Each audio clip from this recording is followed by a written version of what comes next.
Will the South Carolina Gamecocks keep things interesting and maybe even pull off the improbable? Or will the Georgia Bulldogs pull away in the end? I'll discuss that today on the Locked On Gamecocks podcast. Our Locked On Gamecocks, your daily podcast on the South Carolina Gamecocks, part of the Locked On Podcast Network, your team every day.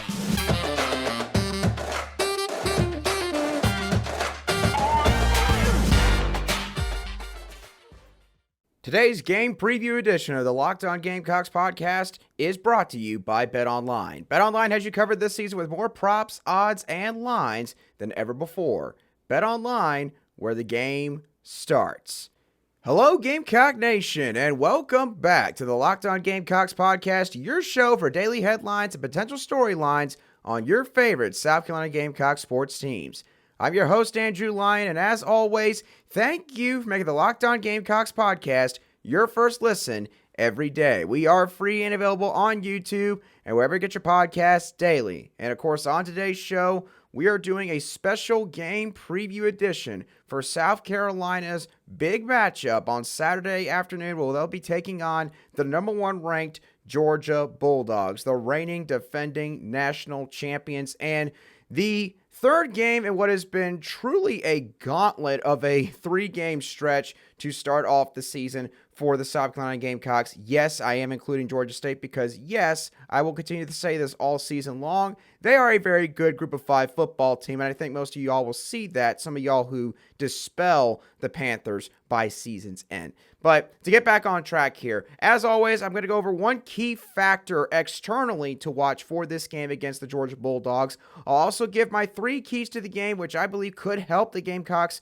potentially win the football game. Things that they'll need to do at the minimum to keep the game competitive. And then, of course, at the end, I will give y'all my final game prediction and let y'all know sort of how I feel the game is going to play out. If you want future alerts and notifications on any shows of the Locked On Gamecocks podcast, be sure to subscribe and click the bell on YouTube, or you can give us a follow wherever you get your audio podcasts daily. All right, so let's go on ahead and get on right into it with the key external factor to watch in this game. Now, if you've been following the news regarding South Carolina's football team for the majority of this week, then one recurring theme that you have probably noticed with a lot of these news articles and headlines that you have seen is that the Gamecocks are pretty banged up from an injury standpoint right now, and I want to make it abundantly clear. I am not trying to use this as any sort of excuse for the Georgia game on Saturday because obviously Georgia is the better football team, but the facts are the facts. Some of these injuries could have an adverse effect on the South Carolina Gamecocks' performance on Saturday. So, as it was reported earlier this week, Jordan Strachan and Muhammad Kaba, a starting edge and middle linebacker for the Gamecocks, both tore their ACLs against the Arkansas Razorbacks this past weekend. So obviously, these two guys are out for the season. They are not going to be able to play in any games for the rest of 2022.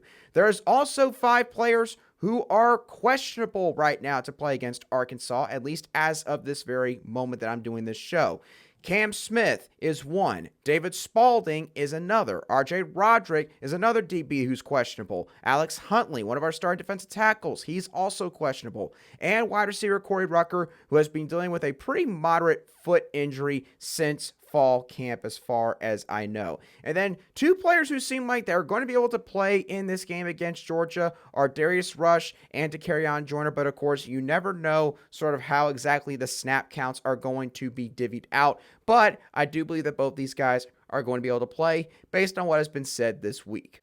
So obviously, this is a really big factor to watch for South Carolina because the thing is, as I talked about regarding Georgia earlier this week, Georgia's offense has the ability to do a variety of different things now. They are no longer the Georgia offense of old where they would just line up, run the ball 40 plus times a game, every single game, basically trying to use their size and physicality and usual talent advantage up front to try to wear down your defense because they can also now throw the football all over the place. Stetson Bennett is a solid quarterback. He has very likable traits that do translate to the NFL, and he's got some solid receiving options out wide and some solid weapons around him sort of in the box. Of course, you got the tight end room with Brock Bowers and Darnell Washington. You got solid receivers out wide in A.D. Mitchell, Ladd McConkey, and some others. And of course, Georgia's always got a couple of stout backs, and they got two running backs who they mainly rely on in the backfield, and Kenny McIntosh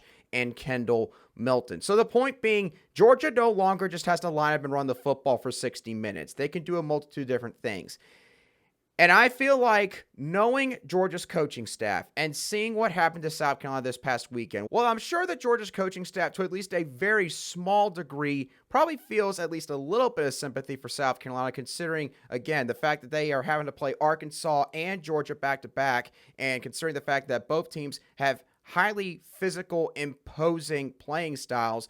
I can also guarantee y'all, Georgia's coaching staff is going to try to take advantage of how much the Gamecock defense was worn down this past weekend. I think that Georgia's offensive coaching staff is really going to try to see just how well South Carolina's depth up front can withstand their offensive onslaught. And with all the injuries that we have seen just in the past week, I mean, you take Jordan Stroud out and you replace him with Gilbert Edmond, which automatically lessens an already thin position in the edge defensive end spots. You take out Alex Huntley and put in MJ Webb and Tonka Hemingway. While both those guys, in my opinion, can fill in and do their job, at least from a baseline standpoint, can they go out there and affect plays sort of like Alex Huntley can? Tonka Hemingway might have that ability, but, you know, again, that's an unknown. We have not seen that with him having to go out there potentially as a starter. MJ Webb, I've mentioned this before. I view MJ Webb as sort of like the grandpa of the interior defensive line group, to where, again, he can do all the basic things that you need to do as a defensive lineman, but can he go out there and really affect the pocket in the pass rush? Can he go out there on rush defense and shed blocks and close off gaps and at least force running backs to have to bounce it to the outside or to another gap? I don't know if those guys can do that, again, especially considering the fact they would have to go out there and play the majority of those snaps. RJ Roderick, how is his arm feeling? You know, is he going to be trotting out there, or is it going to be Nick Emenwari? That's going to be an interesting storyline to watch this coming Saturday. And Cam Smith and David Spalding are South Carolina's two main nickel corners. If neither of those guys can go, then more than likely Marcellus Dow will get slotted down into that nickel corner spot, which means that O'Donnell Fortune and Darius Rush would probably be the two outside corners. And I got to be honest, O'Donnell, he really had his hands full this past weekend with guys like Jadon Hazelwood and Matt Landers from a physicality standpoint. Now, of course, Georgia does not have a bunch of receivers like Hazelwood and Landers who are like 6'2 plus and around 200 pounds plus. They don't have a bunch of guys like that. But the point being is, it'll be interesting to see what would happen in that particular spot if Georgia decides to run, say, a bunch of screens, or if they decide to run a bunch of plays sort of to the edge on the perimeter either way, whether it's a run or a pass play. So there could be a lot of factors or a lot of play calling decisions that could be altered because of some of the injuries here. And if South Carolina just really is dealt a bad hand regarding these injuries and a bunch of these guys can't go, then yeah, South Carolina could be in for a long day on the defensive side of the ball. But of course, if a few things were to go the Gamecocks' way, or the Gamecocks were to perform at a high level in a couple of different spots, then the Gamecocks could wind up making this a ball game. Heck, they could even win this football game. And we have seen this happen before with South Carolina teams who, quite frankly, were not as talented overall as this team is. So what are the three keys to this game for South Carolina? Well, I'll touch on that in just a couple moments. But first, I got to talk to y'all about our sponsors for today's show in Bet Online. Bet Online, of course, is the fastest and the easiest way to check in on all of your betting needs. You can find all of your favorite sports and events at the #1 online source for odds, lines, and games, along with reviews and news of every league, which includes the NFL, college football, where the Gamecocks are a 24.5-point underdog against the Georgia Bulldogs. So if you think the Gamecocks are going to be competitive in this game, then put some money down on South Carolina. Also, you got Major League Baseball, the NBA, NHL, combat sports, golf, and yes, even esports as well. BetOnline continues to be the top online resource for all of your sports wagering needs, including live in-game betting, scores, and podcasts. They have you covered literally wherever you need them. So be sure to head over to the website today or use your mobile device to learn the latest about the trends and action, because BetOnline is where the game starts.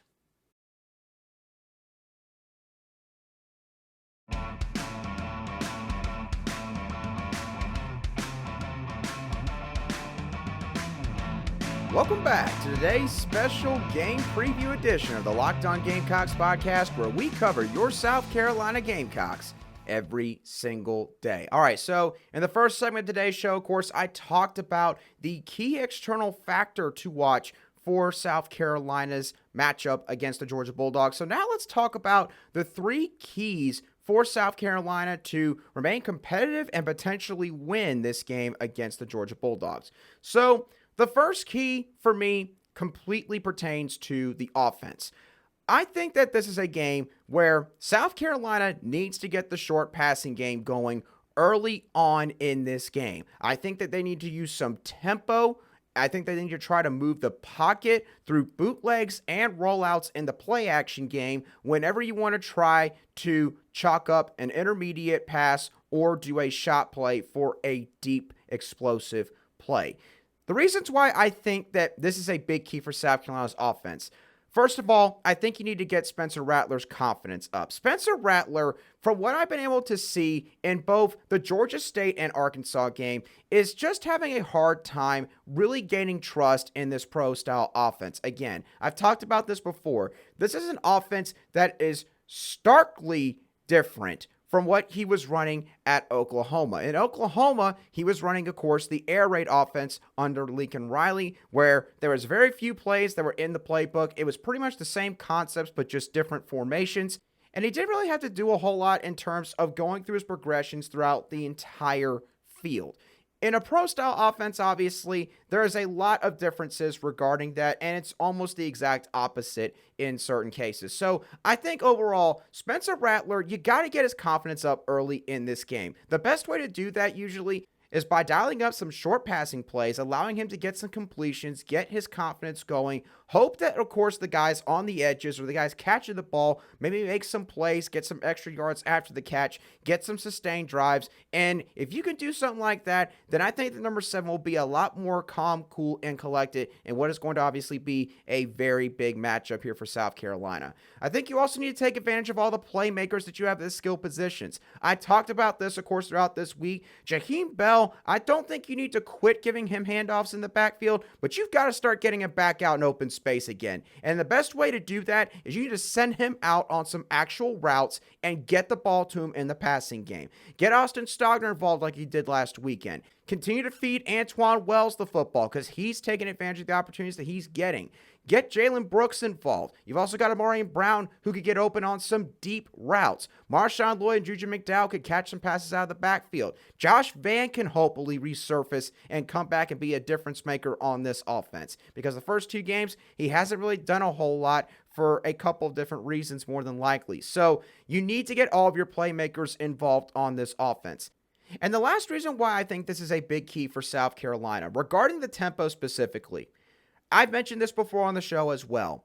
There is one component of a football game that can take out any defense, no matter how good the defense is, and that is fatigue. In my opinion, South Carolina has got to attempt to make Georgia's defense have to go horizontally and vertically all over the field. You need to keep them on their toes in terms of keeping them guessing on what it is you're going to run next, or at least where you're going to go with the football next. It can be the same sort of idea with short passes, but, go to the middle of the field, go towards the sidelines, really make them have to try to cover every blade of grass. And then if you can do that, and again, sustain some drives and do that for the first couple possessions in this ball game, then you could potentially not only keep up with Georgia, who knows, maybe if you can even drive down the field and score some touchdowns in the red zone, which leads me into my second key for this game.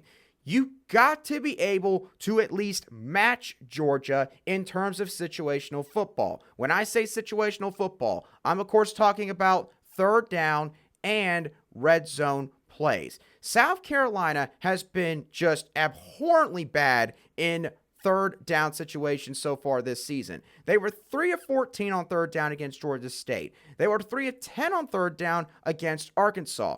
And the scary thing is, neither of those teams compare to Georgia. And of course, Georgia has one of the most talented defenses in college football. On the defensive side of the ball, South Carolina is going to have to try to find a way to get out the field on third down more. This past weekend against Arkansas, a big reason why Arkansas's offense was able to sustain such long drives and score as many points as they did was because they were 9 of 16 on third down against South Carolina. Conversely, looking at Georgia's side of things, they were 9 for 10 on third down against Oregon and 5 for 13 on third down against Samford. The point being, on third down, you don't have to try to beat Georgia in this statistical marker, but you have to at least be able to answer every single play that they make on third down with a play of your own, whether it's on offense or defense. In terms of the red zone, we cannot let Georgia score touchdowns every time they go into the red zone. I'm going to tell y'all right now, Georgia's going to be able to drive down the field between both 25-yard lines. That's going to happen no matter what the defense tries. I just fully believe that with this game. So when Georgia does get into the red zone, the defense has got to find a way to bow their necks and be able to get some stops and force field goal opportunities. This defense did a really good job of this past year in 2021. They were the best team in the SEC in terms of forcing field goal attempts when their opponent got into the red zone. We have got to see that on Saturday against the Georgia Bulldogs. Georgia was 7 of 7 in terms of scoring red zone touchdowns against Oregon, but only scored a touchdown in 3 of their 8 red zone trips against Samford. Again, against the Samford Bulldogs. So this is possible, but the Gamecocks are going to have to find a way to make that happen on the field on Saturday. My final key for this game: the Gamecocks have got to find a way to steal some possessions. I do not think that this is a game, of course, where the Gamecocks can just line up and match Georgia mano-a-mano at every single position. And of course, with the amount of confidence and moxie that Georgia is playing with right now, the amount of talent that they have returning from last year's team, despite the loss of experience and leadership on defense, this is a game where I think South Carolina is going to have to do a few nifty things in order to try to turn this game in their favor. One obvious one, which every team wants their guys to do, is to try and force turnovers. Guys are going to have to rally to the ball on defense. And if 2 or 3 defenders get to a ball carrier for Georgia, those guys need to be trying to rip at and punch the ball out as much as possible. And if you could just play proper technique when it comes to this, then there's no doubt that South Carolina, in my opinion, could have some opportunities to pull this off. Also, if an edge rusher gets to Stetson Bennett while he's in the pocket, obviously make sure that you have the leverage to where you can take him down for a sack, but try to swipe down at the ball whenever you are in the process of tackling him. I think that Jordan Burch could have a good opportunity in order to do this a couple times in this game, and of course Gilbert Edmond as well. And then lastly, we're called Beamer Ball 2.0 for a reason right now. Our special teams unit can be an X factor in certain games. This is a game where the special teams unit is going to have to make a couple of plays for us, in my mind, if we're going to win. So reach into that bag of tricks you got, Pete Lembo and Shane Beamer. Whatever trick plays you got that you have not thrown out there yet, that you think you could throw out against any looks that Georgia puts out there, whether it is their punt return coverage or their field goal block coverage, whatever that is, use it. Get some 4th down conversions, potentially get some touchdowns, anything that we could use in order to, again, at least steal a possession or maybe even get some points out of it. We should be thinking about using that against the Georgia Bulldogs on Saturday. Now, in just a few moments, I'll talk about what I think is going to happen in this game, and I'll give y'all my final prediction of what I think the final score is going to be, and of course, who will be the victor. But first, a quick message from a couple of sponsors. Welcome to the final segment of this Friday edition of the Locked On Gamecocks podcast, where we cover your team every single day in just 30 minutes. All right, so I've given y'all my key external factor in this game. I've talked about the 3 keys to this game for South Carolina to remain competitive and potentially win. Now, I'm going to give y'all my final prediction for South Carolina's border battle against the Georgia Bulldogs. So, I'll go ahead and say this. I think that this is a game that will be decided based on how the first 25 minutes play out. For South Carolina's side, you obviously cannot allow this game to take a turn at the start like you did against Arkansas. Going down 21-3 against Arkansas was basically worst case scenario for the Gamecocks, because at that point they were down 18 points, and Arkansas, while they were already running the ball a ton, was able to just pretty much hand off the ball to Rocket Sanders or let KJ Jefferson keep it, or basically do whatever they wanted to do on offense for the entire rest of the ball game. South Carolina obviously cannot allow that to happen against Georgia if they want any shot to win. On the flip side, there's one factor in this game that could be interesting for some of these guys on Georgia's team. While they have played in some big environments like Tennessee and Auburn, like Kirby Smart mentioned in his press conference earlier this week, they have not played in Williams-Brice Stadium before. And listen, if the crowd stays in this game, if the Gamecocks give them reason to continuously be cheering on the Gamecocks throughout this game, and they keep things close, then this is a game that could potentially maybe get to some of these new starters on Georgia's defense. I mean, think about it. Georgia played against Oregon, who was obviously a very talented team, but they played against them on a neutral field in Mercedes-Benz Stadium in Atlanta, Georgia. And with Samford, Georgia, of course, played Samford at home, and of course, again, they pretty much could choose how they wanted to defeat the Samford Bulldogs this past Saturday. So this is Georgia's first true road game this season. The last time the Bulldogs, of course, played in Williams-Brice was back in 2020, where we had an interim head coach in Mike Bobo. We had fired Will Muschamp at that point. They played against a true freshman quarterback in Luke Doty, who basically was going through baptism by fire. The stadium was mainly empty because of COVID protocols, and at that point, quite frankly, the apathy that had settled into the Gamecock fan base. So the bottom line at this point, Georgia has not faced the South Carolina Gamecocks in a packed Williams-Brice Stadium in 4 years. And at this point, there's probably not a whole lot of guys left on this Georgia squad who played here the last time that the stadium was packed. So this is a game where if South Carolina can keep things close, and again, the crowd stays in it, could some of these guys in Georgia's defense get rattled? I could see a pathway where that could happen. But again, it would require the Gamecocks to keep things close. And for my final prediction, I hate to say, I just don't think that is going to happen. My key external factor that I mentioned at the beginning of this show, with all of the injuries that South Carolina is dealing with on defense right now, with how Georgia's offense operates now in 2022 compared to like 2016 through 2019, I just think that this is a really bad matchup schematically and from a talent standpoint even, with South Carolina's defense going up against Georgia's offense. I think that South Carolina's offense has a chance to put up some points on the board. Again, when I say some points, I'm not saying they're going to go out there and score like 42 plus or anything like that, but somewhere between 24 to 31, I could see South Carolina's offense finding a way to maybe put up that amount of points. But I don't think that's enough to beat Georgia at the end of the day, especially with the injury situation that the Gamecocks have going on defense right now. I think that Georgia just has too much talent, and the different styles on offense is just not going to bode well for the Gamecock defense. And regarding Georgia's defense facing off against the Gamecocks offense, I do think that Georgia is going to try to heat up Spencer Rattler after what they've probably seen from these first two games, where Rattler's inconsistent in terms of trying to figure out, should I sit back in the pocket right now, or should I go ahead and take off when he doesn't need to? I do think they're going to try to take advantage of, the inconsistent pass blocking with South Carolina's offensive line. Now, again, Georgia's defensive line, there's not a whole lot of pass rush moves that I see out of these guys. It seems like that these guys rely a lot more on their explosiveness and athleticism, which I do think South Carolina's offensive line can at least thwart them off enough. But again, this is where I think Georgia will die up some blitzes on the edge, and with how fast the Georgia's defense plays, I do think that they will get to Rattler a couple times. I do think that they will get multiple sacks in this game against South Carolina, and I also do think that Georgia will even force 1 or 2 turnovers against this Gamecock offense. So overall, I think Georgia wins this game by a final score of 48-23. And again, I don't think that that's fully indicative of where South Carolina is right now as a program. I just think that this is just a horrible spot for South Carolina to be playing this game after playing such a tough game against Arkansas the previous week.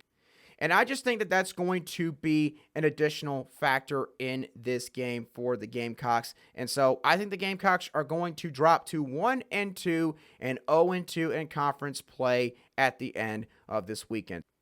So that is going to do it for today's game preview edition of the Georgia matchup on the Locked On Gamecocks podcast. Gamecock Nation, what are your thoughts on this game? What do you think are the keys for the Gamecocks if they want to keep this game competitive or maybe even pull off the upset against the Bulldogs? Or do you think the Bulldogs are going to come into Williams-Brice and it is going to be ugly from the start?